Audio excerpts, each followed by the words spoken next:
Good morning, everyone. How are you doing today? It is Michael Zuber, one rental at a time. It is January 1st, 2022. I hope 2021 was a good year for you. 2020, 2021 were, I don't know, what should we say? Interesting years? Yeah, let's say that. I think 2022 is when we start to put all of this stuff behind us. We're going to learn to live with this thing. We are going to start flexing our muscle, right? The world is going to come out of this.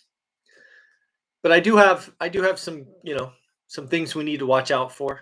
Definitely inflation being the one. Uh, yeah,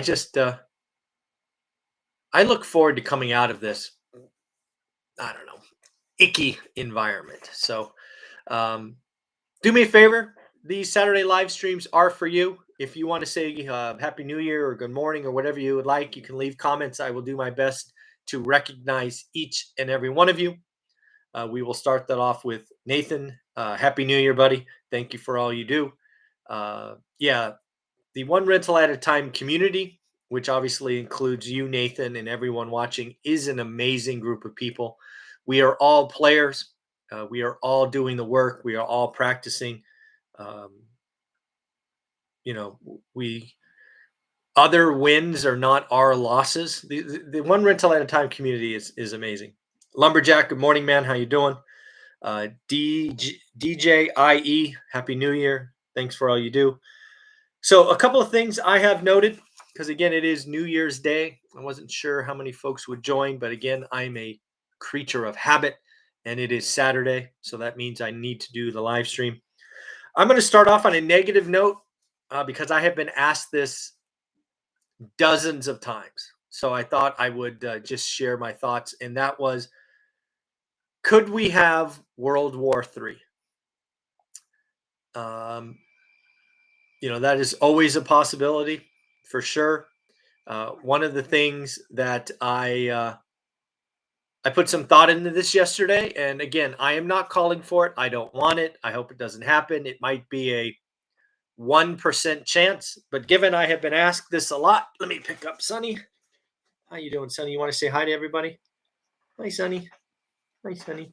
I thought I would answer the question just so I can point people to it. I don't have to answer it again. This is how I think a World War III scenario would play out. One, and these are the dominoes you need to watch. One, the China economy struggles. I believe the Chinese government has made some horrific decisions. They have a handgun and they've shot themselves in the foot until the clip is empty, and then they reloaded the clip and they did it again. So I don't think there's any question that the Chinese economy is struggling. I do believe, as we've talked about here in the last 7 days, the Chinese government notices that, recognizes it, and are doing things to make it less bad. But nonetheless, step one of World War III is the Chinese economy gets bad, gets really bad. Step two, or the second domino to fall, the Chinese president, which I think is XI, he feels threatened. Um, he feels threatened from an uprising. He feels threatened from other insiders. Basically, he isolates himself and he feels like he could frankly be taken out.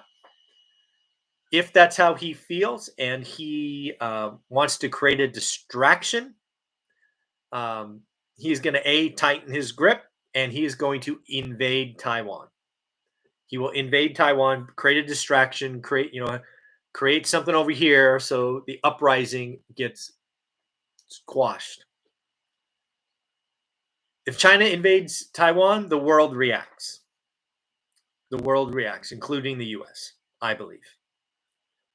Guess what happens after that?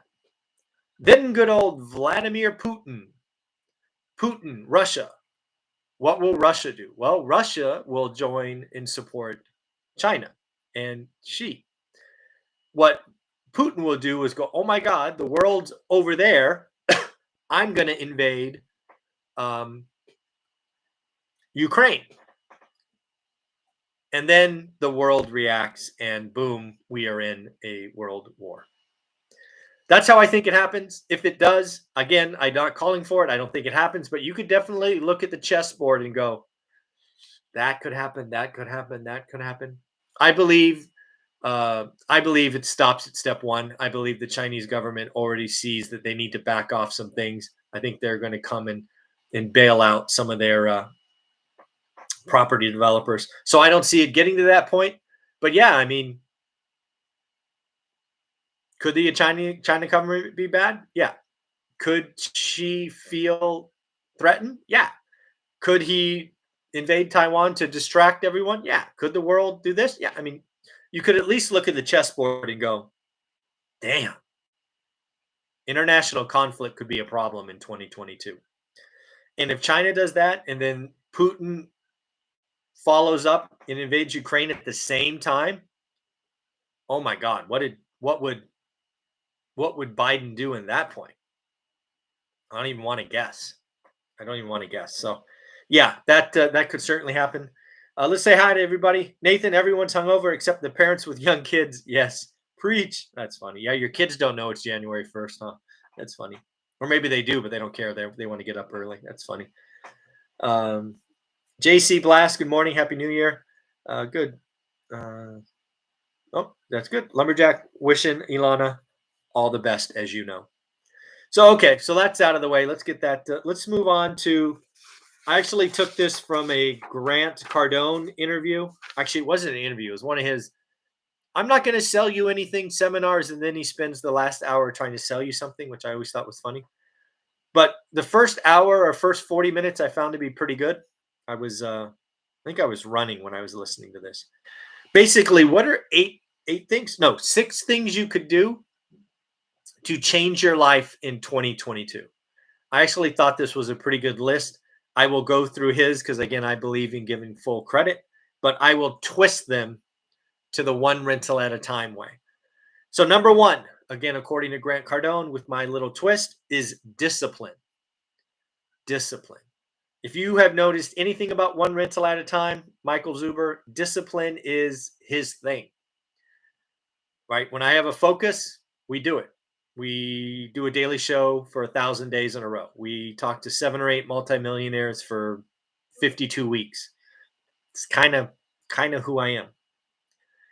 One of the things that I try to bring in my course, How to Get Started One Rental at a Time, is discipline. I try to help you get that focus buy box and then hit you like every day, every day, every day, every day. So I agree. If you want to change something in 2022, discipline is key. And again, shout out to Jason Pritchard in Fresno, California. I'm trying to copy you, man. You have a journal that you look at every day. I now have a journal for my brand, one rental at a time. All the things that I should be doing, like following up with creators who want to create bonus content. Sometimes I let stuff slide. So I'm doing that every day. And then my workout of the day journal. So Jason, thank you very much. Jason came through with some great Burr content that will be loaded over the weekend. But not every content creator came through. Fell down. Sorry. Glad they didn't fall on my dogs.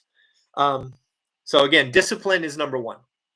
Number two, confidence. This again came from Grant Cardone. How to have your best year ever or make 2022 your best year. I agree. Confidence is important.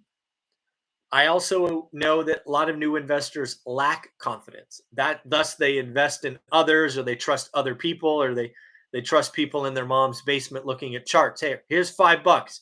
Tell me what I should do. Nonsense. If you are paying somebody $5 to tell you what to do with the largest investment ever, you're a fool. What I tell you to do is do the work. Practice, right? You stop being a spectator, you get in the game, you practice, you know your buy box, you understand average, and you have confidence. That's what I think number two is. Number three is you need to have an actionable plan, a schedule. Something that Grant did in the show is he pulled up his calendar and he showed how busy he was. One of the things that you will know about me is we have multimillionaires talking every day. My schedule in the morning is booked pretty much till 10 o'clock. I do believe in being consistent and keep moving forward, hence 5 videos a day. Number 4, feedback, right? You need to take action. You're never perfect. You just keep moving forward. Uh, I agree. You need to always be receptive. I love the fact that I get questions still about the course. I get suggestions about what was lacking. For example, something that's lacking in the course that was brought up, I think, 2 weeks ago is, hey, Michael, thank you for helping me understand what a deal is. I feel confident. I wrote an offer. I got the deal. But now what? I'm like, you know what? That stuff's not there. So thankfully, I've reached out to the Lumberjack and Dion. We are going to be creating some content there, bonus sections, probably by the middle of February. But again, some more content will be coming. So keep it up. And also, don't forget that I live off your feedback. A lot of you have seen the videos I did with Anna and then Dion and Matt, where I shared with you 8 quotes that I got the last 10 days. That stuff is addicting. I get a bigger kick out of reading your success, you taking action, than getting another deal for myself. Number 5, again, this is all Grant Cardone with my special twist: network. You need to get around other players. It's easy to stay a spectator. Frankly, one thing I would strongly suggest, if you are in this stance, you can't break away. This is self-serving, but it's what I would do. I would buy my course, How to Get Started One Rental at a Time, right now, because as I said earlier, it will go up on Monday, because it comes with a free private Facebook group. If I was new and I was trying to break away from other spectators who were booing and going out partying, all of that, I would buy the course, do the work, but join the group so that I could see other people winning, other people doing the work. It's all there for you. That Facebook group is free to students, but worth the cost of the course every time. It is just amazing. And then finally, remember, success is your duty. If you want to have a better year, it's there for you, but you have to own it. You have to do the work. Stop paying people $5 for super chat nonsense to tell you what to do. Do your own work. Look at your own buy box. Get around 1,000, now 11 or 1,200 other amazing people, and just do the work, people. Do the work. Something I want to ask you, just because I thought about it. I have a website, obviously, called One Rental at a Time. I'm now investing in that site and investing in this notion of do the work. They've created a lot of do the work. I don't know. I guess I call it swag. When you get a chance, can you go take a look at that? Let me know what your favorite is, and let me know what's missing. I just want this do the work thing to be um, sticky. It is. It is what I want to be known for. So, all right. So let's go back and say good morning to everyone. Larry, good morning. Invest to Wealth, good morning. Nathan, oh, questions. Remember, live stream questions. Let me see what we got. Let me see.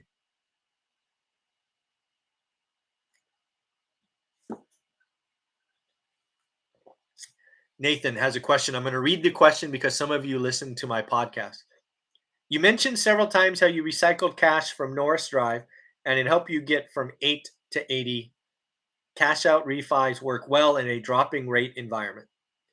Okay, let's see. I think this continues. What does that look like in a raising rate and property value environment? Say you bought last year, low rates ever, high property value, cash out refis become harder to avoid alligators in a rate double. Yeah, so again, all of that is true. We have all benefited from 40 years of declining rates. I've been trying to highlight for folks that the 70s are coming, where rates and values go up. So a couple of things, Nathan. One is cash out refis allowed me to go from like 1 to 2, 2 to 3, right? They were incremental jumps. My 8 to 80 story was not cash out refis. It was, I don't know, new assets. That's where I went from houses to apartments. That was 1031 exchanges. That was, hey, houses are overpriced. I'm going to go into an underpriced area. So again, recycling capital can be cash out refis, which are kind of increments. I have one now. I have two. I have two now. I have three.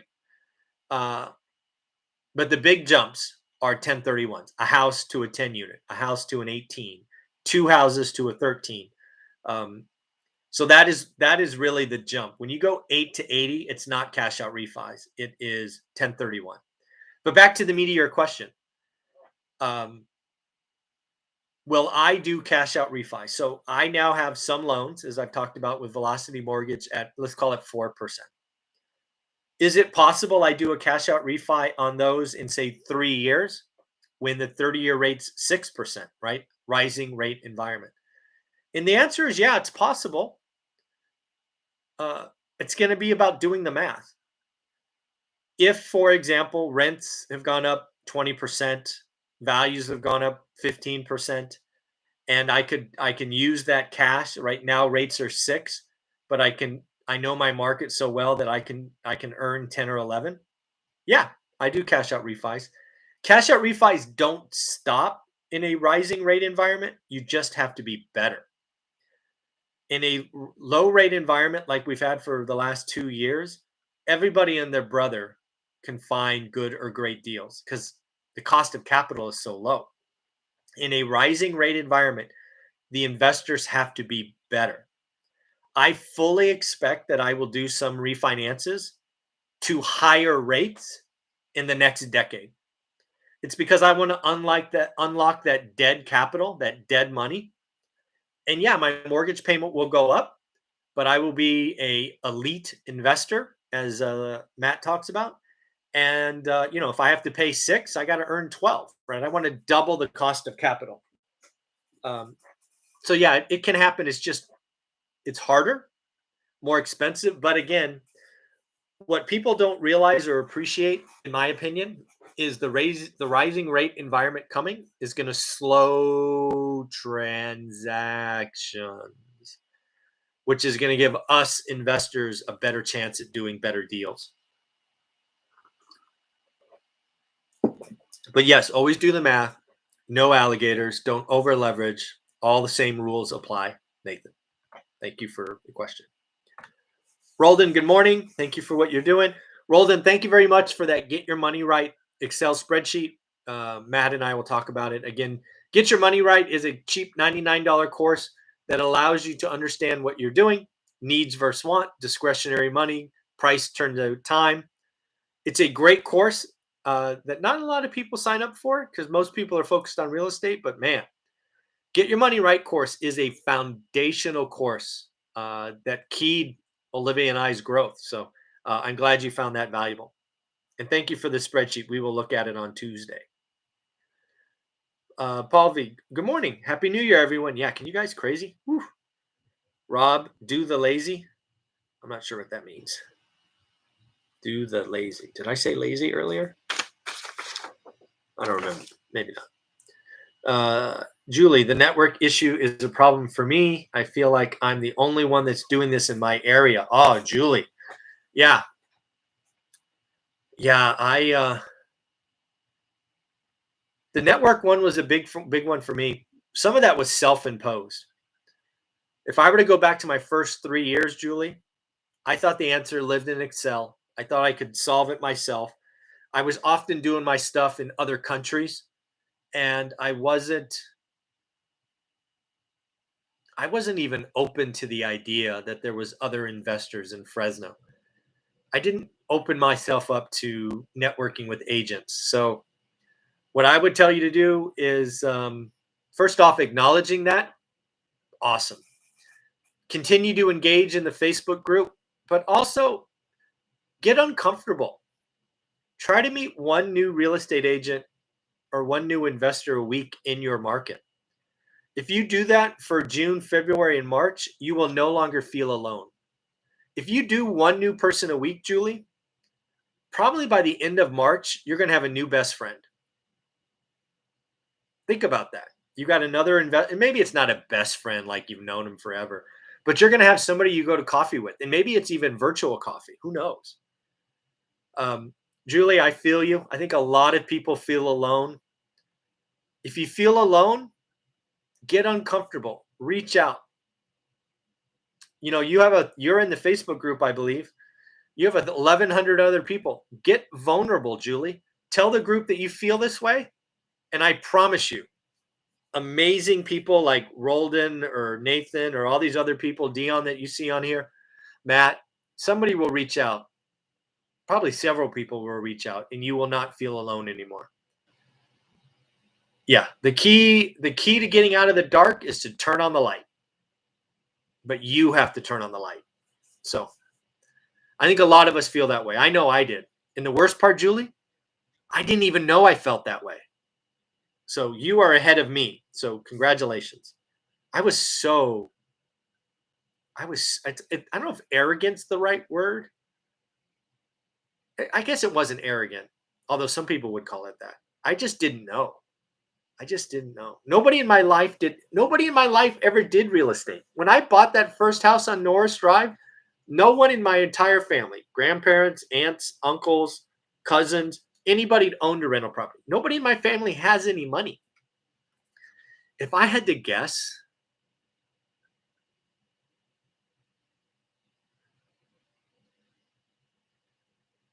I don't know. Maybe I would guess the average net worth of my entire family, all the adults, so we'll keep the kids out of it for now, is under 100 grand. Yeah. Think about that. That's crazy. So, yes, Julie, I think yeah, better days are ahead. Just get uncomfortable, meet some new people, have a personal goal. One new person a week. Come on, one new person a week. Dion, good morning. How you doing? Vatsal, good morning. Happy New Year. Oh, Dion's lazy. Yeah, yeah. Dion, lazy investor. Hey, did you guys see that Dion's Bigger Pockets interview was number 2 for the year? The only person that beat him was Robert Kiyosaki. So if you guys are ever on Dion's live stream or whatnot, do me a favor. Tell him congratulations. He uh, he deserves it. He is the definition of a go giver. So yeah, do me a favor. If you bump into him, you're on a live stream, make sure you congratulate him. No Codon. I am redefining my retirement classification, reallocating my time and resources so I no longer retired. Yes. Yeah, I don't know if you guys saw my live stream this morning, but that was something Betty White said. Betty White, God, do I have the notes here? I don't have them. But basically, from my memory, Betty White did not allow herself to use the word retirement. And I totally agree. I'm never going to use that word. I can say I left my W-2, but yeah, drop that word retirement. I think there's a lot of history and proof that people who retire die. I have no interest in doing that. So yeah, I think that's great. I work harder now than I did when I was working building homes. Wow, good for you. What you doing? Yeah, do I work harder now? Do I work harder? That's a good question. Mm-mm. Yeah, I don't think I work harder now. And that's only because what I do right now, like from 5:45 to about 10 a.m. every day, 7 days a week, I don't consider any of that work. Most of that I would do anyway. I just happen to talk to a camera for, an hour or two a day. But yeah, I don't really consider it work. Do I consider it work? No, I don't consider it work. Yeah. That's awesome, man. Congratulations. What should I do? What should I be doing in between deals while building capital for the next deal? Rob, awesome question. Number 1, never stop looking. Never stop looking. I've met too many people that said, "Great, Michael, you helped me get my great deal. Thank you."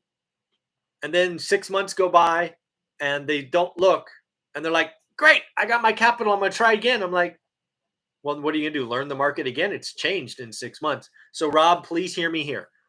Never stop looking. Second, one of the things I would focus on here is growing your network. I would document what you're doing. I would tell everybody what your buy box is. And this does 2 things. One, you will get the benefit of your network is your net worth. It's amazing what will happen. But 2, you will start laying the groundwork for private money. It took me about 6 months in 2010, 11 of just documenting what Olivia and I were doing every month. And pretty soon I had millions of dollars to invest or access to millions of dollars. I'm not saying that will happen to you, but if you don't do it, you won't know. So I would grow my network. One, never stop looking. Two, focus on growing your network. Three, document what you're doing and tell everybody what it is, whether that's on a blog or Facebook or whatever. You'll never know where you could get access to money and do a deal of the decade. So that's what I would do. Nathan, Julie, look at you. Happy to help. I have built a bunch of processes and goals around building my network in this space. Reach out in the Facebook group. You guys are awesome. Con from Florida. I'm reading these just in case people are listening on the podcast later. Where did it go? I am new to the course. Well, welcome. Enjoy the process. I have over 200K in equity. Good idea to refinance and take cash out to buy a few properties.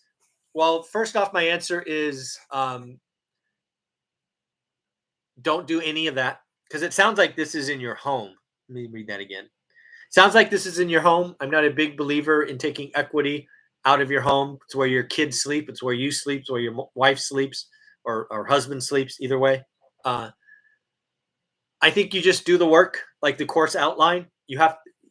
You shouldn't be thinking about using equity, in my opinion, until you know what average is. Don't don't shortcut the process. Too many people have money or have equity and they're racing to deploy it. Don't do that. Do the work. 60 days, 90 days, figure out average. When you learn your market average is 7% or whatever it's going to be, and then you start finding good, great deals, which could be 9 or 10 in this example, then you could talk about that. Don't jump to how do I get money or how do I use equity until you do the work. Yeah, I guess my word of advice is don't shortcut the process. Do the work. And then in 60 or 90 days, we'll have a better example of what to do. Does that hopefully that makes sense? Hopefully. Michael, I was going to mention the same thing regarding talking with people in person between COVID and political discourse. It's been harder for me to talk to people. You're not alone, Julie. Yeah. Okay. It's yeah. hmm Yeah, it's weird. That's for sure. John, just did a deal. Congrats, John. Principal and interest, taxes and insurance were spot on when running the numbers. Cool. But didn't figure in escrow payment. Lucky the numbers still work, but be aware. I'm not sure what that's. So I don't know what you're escrowing other than insurance and taxes. Because usually, John, when people do, or when your mortgage company does an escrow, they're escrowing taxes and insurance each month, so it should be in the numbers. But maybe I don't actually know. What else are what John? What else are they escrowing? Yeah, let me know below because I think yeah maybe what you did is you did yeah I don't know what that would be. Let me know. I want to hear. Don and Bev, good morning. 2022 one rental. Yes, good morning. Happy New Year. Lynn Town TX. I'm there with you. Grew up poor and money was a foreign language. Oh man, it's funny. I mean, um, for some reason, there's a TV show that Michael J. Fox wasn't there. This is for the people that are Gen X and above. This is actually a question because I don't remember. But there was a TV show where Michael J. Fox, I think, was in high school, and he was like a preppy or whatever we'd call a preppy. Like he took a briefcase to school. At least this is what I remember. And I thought that's what rich was, because nobody in my family had any money. Nobody had money. Nobody was. I didn't even know what rich looked like. Yeah, did I know anybody rich back then? No, man. Yeah, yeah. That's funny. What was that? I want to say Trading Places, but that was an Eddie Murphy movie. I don't remember. Just M. Should I cash out refi from my home to invest in rental, Wonder if increasing my monthly payment is not a good idea, adding more financial pressure, or is time is the essence and don't want to jump in. Justin, that's I don't know anything about your situation, but in general, I am not a fan of maximum leverage. YOLO, you only live once. Let's mortgage to the hilt. I am not that guy. I think most people should never take cash out of their home. I think most of us should understand and document our budget, needs versus wants, do the work, all of that stuff. I am not your guy that's going to say, I give you permission to risk your family home. No, not me. Nope, not that. So I don't know if that hurts or helps, but yeah, that's not my opinion. So, folks, we're about 31 minutes into this. Do me a favor. Remember a couple of things. We are going to help 1,000,000 people here at One Rental at a Time, but I need your help. Like, subscribe, share, share, share. And also, don't forget book selfies, take card selfies, get the hats. We've got to grow one rental at a time. I can help 10,000 people by myself, but us together, we can get the other 990,000 folks. This is a lifetime goal. Help me out. Every day counts. Thank you very much. Don and Bev hate escrow accounts. Yep. They always wait till the last moment to pay taxes, and it stresses me out that they'll be late. Plus, they always keep 20 to 50% too much money. Yeah, first year or so. Yep.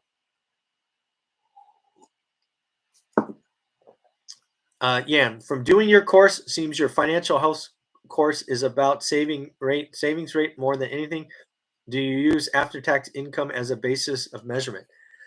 It's not necessarily after, well, it's more like, so there's income after tax, but what I really get wanted people focus on, Yan, is discretionary income. Again, one of the things that you will see about me is I talk about things that most people don't. A lot of people want to go, I make 50 grand a year, 100 grand a year. That means nothing. Some of you are like, I take home 4 grand a month, 4 grand a month. I don't care. What I want to talk about is that last number at the bottom. How many of you are living check to check? You take home 4, you spend 1,000, you spend 800, you spend 200, you spend 300, you spend.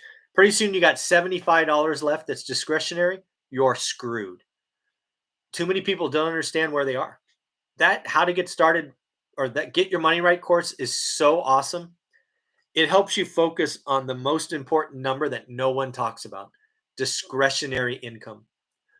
Roldan, who we talked about above, he bought the course even though he was comfortable. He did the work and he goes, shit, we're comfortable in wasting 12 or 1,400 bucks a month. Now they know what needs versus want are. He's saving an extra $2,000 a month. And this is what Matt and I will talk about on Tuesday. It's not income. It's not net income. It's how many financial commitments you have against net income. And what's that small number at the bottom? That's what the course is about. So not quite after tax, but it's called discretionary income.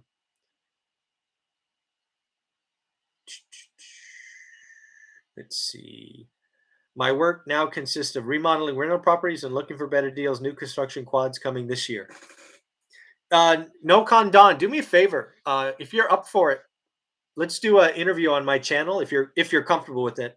I'd love to interview you about doing some construction and all of that. It's an area I don't have expertise in. And as always, I like to bring on new material. So if you're up for that, send me a direct message offline and we'll interview you sometime in January if you're okay with that. Bo, Happy New Year. Happy 2022. Julie, Nathan, you're awesome. Yes, may you all have the year you deserve. Dion, I like it. Oh, Family Ties. Yes, that was the one. Family Ties. I don't know what it was about Michael J. Fox's character, but I looked at him because I think I was younger. I know I was younger. I think he was like 15 or 16 and I was like 9. I remember looking at him going, I want to be him. I have no idea why I wanted to be a dork in high school, but apparently that's what I wanted to do. I don't know, it's crazy. Started with Justin Bateman, Kevin Gross, Tina Yothers. You guys are awesome. 80s, 90s trivia for 2000. Yeah. Lumberjack landlord is the smartest ninth grade dropout I've ever met. I have a master's degree, and I swear he's smarter than I am. Just goes to show you, street smarts, hard work beats edu- what is it? Classic education all the time.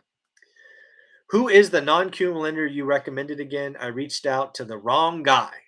I use Stephen Dow from Velocity Mortgage, SDAO at velocitymortgage.com. I talk to him every Friday. He has a playlist on my channel called, I think it's called Stephen Dow Velocity Mortgage. Yeah, I don't hide anything. If I use somebody and gets good work, I give back. So yeah, I think Stephen has 2 videos going live today, actually. So yeah, that's who I use. Happy New Year. Yep. You mean the net income after expenses, like cash flow game? Again, it's not net income. It's discretionary income. Net income is after taxes. Discretionary income is what dollars do you have that are not committed? Mortgage, rent, food, health insurance, all of that. So I think you're saying I think you mean the right thing, but you're using the wrong vocabulary, so I want to twist it. Gross income, net income, discretionary income. Get your money right. The $99 course is about discretionary income, not net income, not gross income. Sean, I saw an article where they think the Fed funds rate can only go up to 1.75 before there's a recession. What are your thoughts on this? So I think I've been pretty clear. I think there is a recession in the offering. I've also been pretty clear that I think the Fed has to cause a recession. Yes, I said it. I think the only way you break inflation is a business cycle recession. I think all of that has to happen if we want to do it. I do not think the government wants to do it, but I think they have to. So a Fed funds rate at 175 means 30-year mortgages probably it's probably 5%. Is that right? It's almost 5%. I will say it this way, Sean, I believe we have a recession if the 30-year mortgage rate hits 5%. The Fed funds rate 175, then there's a margin, all of that. I think there's a recession if the 30-year mortgage is at 5. Yeah. Yeah, I think so. Yeah, 175. Yeah, that feels about right. That feels about right. One I would say between 1.5 and 2% could be enough to put a recession. Certainly 2%. Yeah, I think that I don't know where the article came from, but yeah, that makes sense to me. Yeah, I think so. Good morning, happy new year. Thank you very much.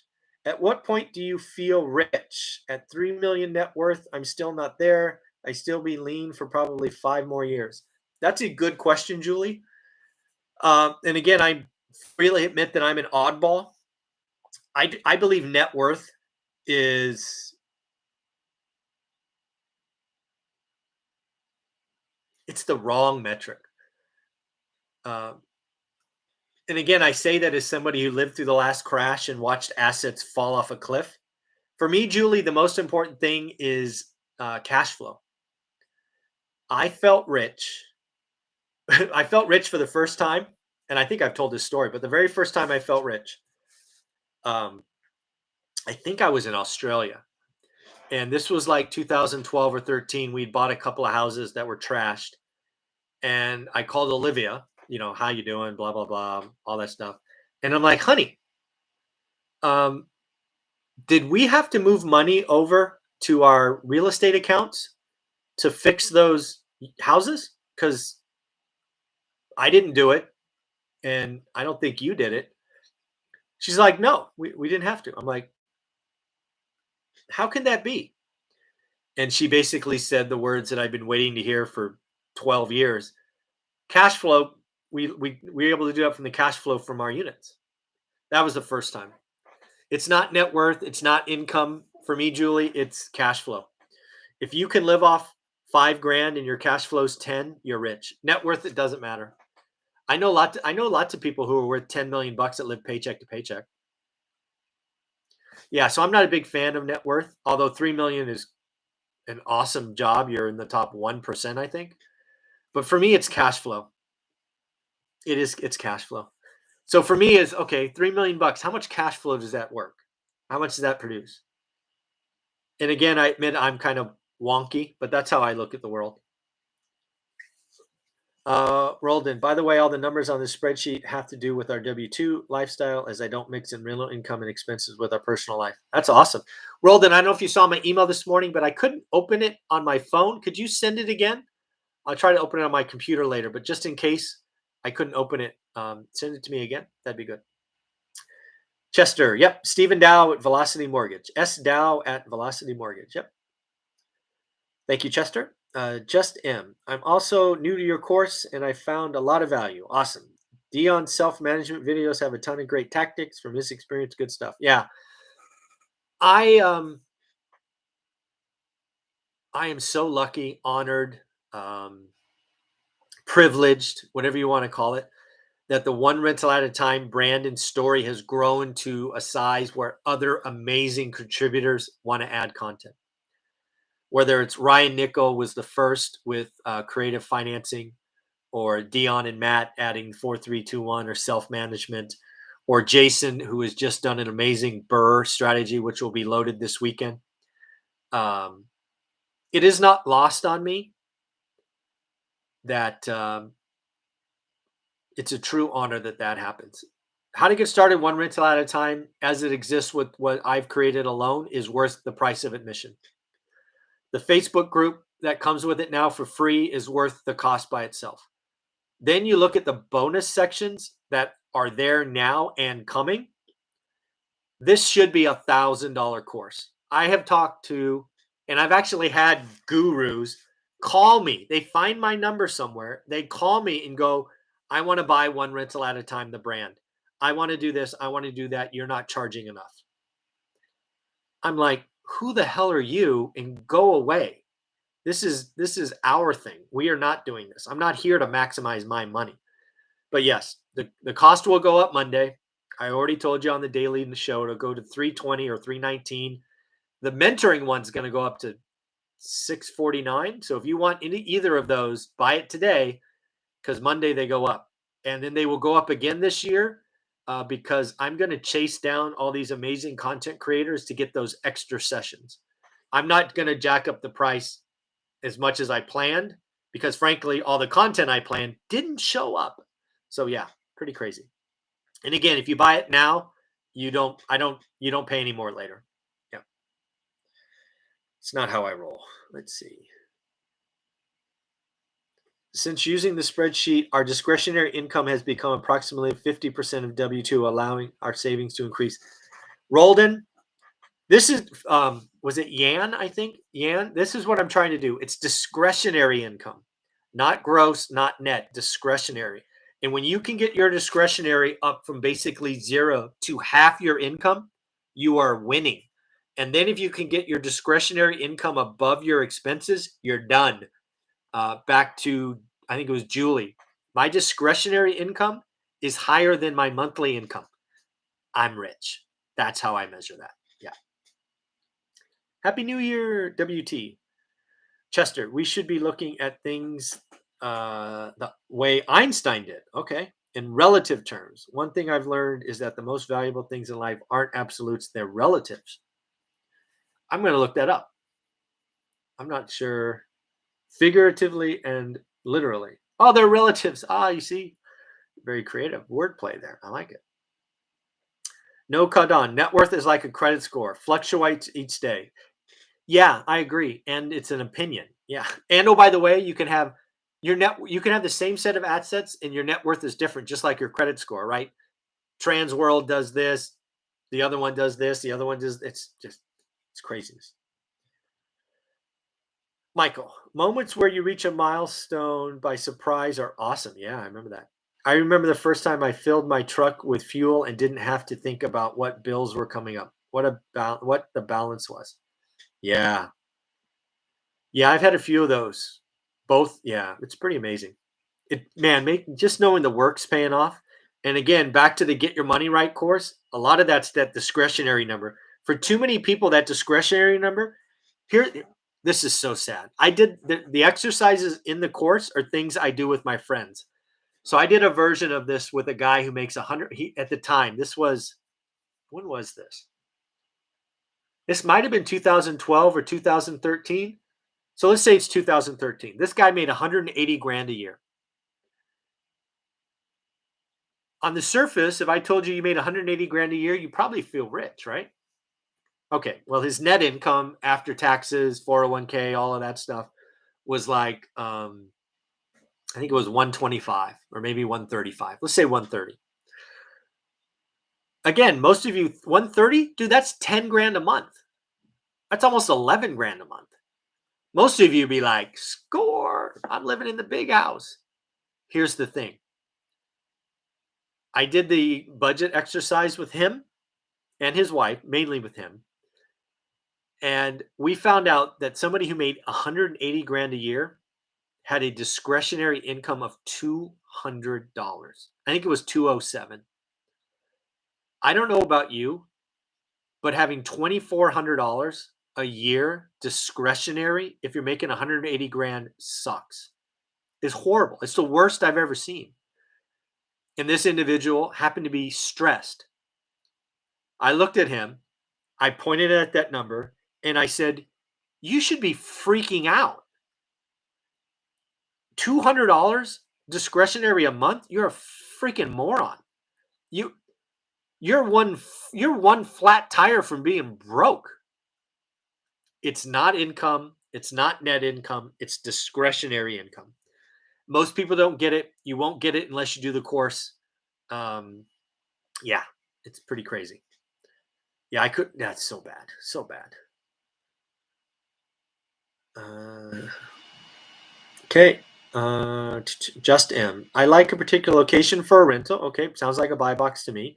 But the cost to acquire is too high. Okay, the yield doesn't work very well. Okay, should I make the cash flow positive and just hold for equity in the long run? So again, I don't know the area. I don't believe on appreciation. I don't believe alligators. I don't believe any of that stuff. I believe in doing the work, figuring out what average is, and then trying to find good or great deals. For example, I have somebody in San Diego, California. They have a particular area in San Diego where the average yield is 2%. Again, lots of people that follow my work think 2% sucks. But hey, I'm not going to judge you. If you want to be in San Diego and that's all you want to do and you want to go self-manage and do all that stuff, great. Now that you know average, go find 4 or 5%. I do not believe in creating alligators, negative cash flow. I do not believe on banking on appreciation. I believe in doing the work and eventually finding a good or great deal. If you can't, if you spend 6 months doing the work and you can't find one, then pull out a map like Olivia and I did and start drawing circles and go find a new buy box. I do not like the idea of giving up and betting on appreciation. I don't like that. Yan, when I get my non W2 income above my monthly expenses, I consider myself wealthy. Yeah, I agree. Yeah, I think I've actually said that exact statement. I believe a lot of people talk about net worth. For me, Yan, you could have a net worth of 100 grand, but if your passive income or semi-passive income exceeds your expenses, you win. You're done. So yeah, I think I've actually said that exact statement, or if I didn't say it, I certainly meant to say it. Oh, I closed my last deal of the 2021 on New Year's Eve, 2 years in a row doing that. Congratulations. Do me a favor, send me a direct message. Direct message? Yeah, I guess that's what they're called. And I'll send you one of these cards with your address. Congratulations. Income relative to expenses when people feel rich or poor. Yep, I agree. I appreciate all your daily content. Thank you for the hard work. Hope you don't get burned out. 3 years going. This is what we got. Curious on your opinion of PropStream. I'm asking about an annual discount, and they offered $970, normally $1,200. So Chester, I have a relationship, or I have PropStream on my channel. I think there's a link below. They give you a discount if you mention one rental at a time. I think PropStream is interesting because it's one way you can really dig into your buy box. Because when I learned my buy box, all I had was active listings. If I had had PropStream back then, I could have looked at the Mayfair District 93703 in an entirely different way. Also, it allows you to market, which is something I didn't do, go direct to owners. There's a lot of things that PropStream brings. Data sources like I've never seen. It's interesting. It does have an expense. You have to use it. But yeah, one rental at a time can give you a discount. It sounds like it may, or you already may have a discount. But yeah, I think PropStream's interesting. I'm trying to set up a discussion with them where I again will use PropStream to do a marketing campaign. I want to record how that happens. So yeah, I think there's I think they're okay. I'm trying to, like I said, I'm trying to schedule time with them right now. What's his name? Burton. I'm trying to schedule time with Burton to do that. Julie, I'm privileged to know how to live poor. That's a funny quote. Yeah, yeah, I know exactly what you mean. Oh, yeah, PropStream relative to the MLS, it is PropStream. It depends on what you want. The MLS gives you active listings. Active listings. PropStream can give you active listings, but it gives you everything else. For me, it's when I looked at it, um, it really allows you to dig into your buy box in endless amounts of detail that active listings don't. You can find out just so much more information. But if you're only looking for active listings, don't even bother. Save your money. Save $1,000. If you're not going to use it for marketing, like creating lists, probably don't bother. Um, yeah, I think they gave me a link for a 7-day trial. I think I have a playlist. I think called PropStream. Yeah, or maybe it's called Big Data. I don't know what I called it, but yeah, it's all there. Yeah, disciplined expense management, not poor. Yeah, I do like the word. I'm actually comfortable saying that. Yeah, poor. Yeah, frugal. Maybe frugal. Yeah, frugal. Yeah, cheap. Frugal. Frugal. Yeah, I don't know. Whatever you're comfortable with. You're doing the right things, Julie. Aaron, starting out, what is it you said again about ORAT out of state? Don't recommend. No, I don't. It wasn't for me. So again, what I just again to remind everybody of the story. 2002, I live in the Bay Area. All the books say invest 30 minutes from home. I waste a year looking around my house. It doesn't work. I have a choice: get on an airplane to go see my stuff, or get in my car. I hate to fly. I hate to fly. I hate to fly. So out of state was out.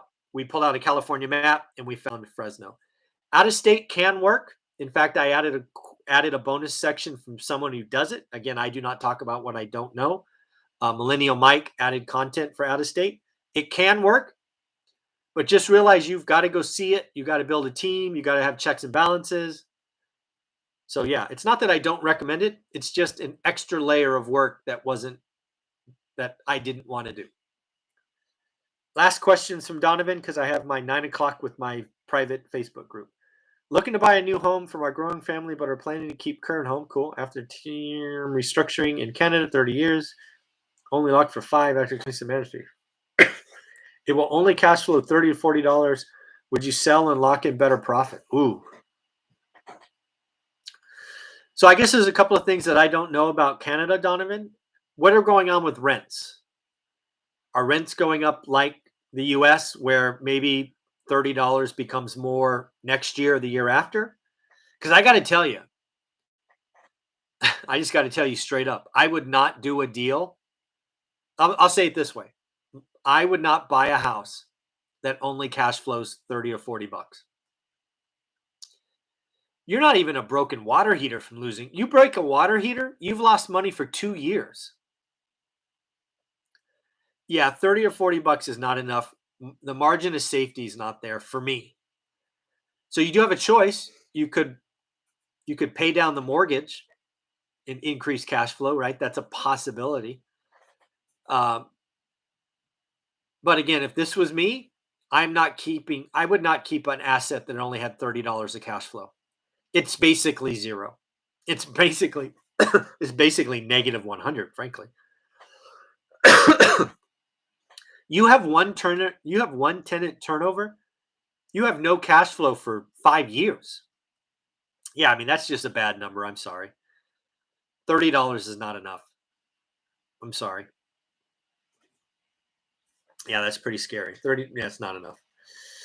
All right, folks, I need to get some water because I talked to my private Facebook group in 5 minutes, 4 minutes now. So I want to wish you a happy January 1st. Again, remember, if you've ever thought about getting the course, you are lucky. You have till Monday to get it now. If you're going to do the mentoring option, you definitely got to buy it because it's going up $50. Lastly, I got to track down all these content creators so we can add more and more value. So have a good day, everyone. Take care of yourself. January 1st, 2022.